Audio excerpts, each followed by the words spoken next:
যেহেতু হামের একটা প্রাদুর্ভাব চলছে এবং এটা ভাইরাস জনিত রোগ এবং হাঁচি কাশি সর্দির মাধ্যমে এটা বাতাসের মাধ্যমে ছড়াতে পারে, গায়ে থেকে র্যাশের মাধ্যমেও ছড়াতে পারে।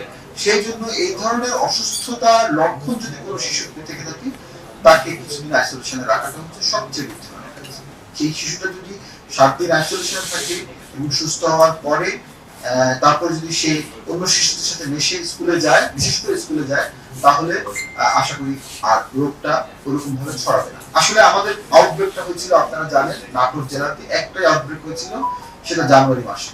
এই জানুয়ারি মাসের পরে কিন্তু আমরা আর আউটব্রেক পাইনি আল্লাহর মধ্যে। আমাদেরকে যে 30টা উপজেলার মধ্যে রাখা হয়েছে পুরো দেশে এবং 18টা জেলার মধ্যে যে রাখা হয়েছে সেটা জানুয়ারি মাসের আউটব্রেকের ভিত্তিতে, অর্থাৎ 3টার বেশি কেস একটা এলাকায় পেলে সেটাকে আমরা আউটব্রেক বলি। যেহেতু আউটব্রেকটা জানুয়ারি মাসে হয়েছিল সেটার বেসে রাখা হয়েছিল, এরপরে কিন্তু আমরা এখনো পর্যন্ত আউটব্রেকের কোনো লক্ষণ পাইনি, কোনো অন্য কোনো উপজেলায়ও পাইনি, নাটোর জেলায়ও পাইনি। সুতরাং এটা আমাদের রোগীদের সচেতনতার কারণে আসলে এটা করছে, এবং আমরাও সচেতন, আপনারাও সচেতন।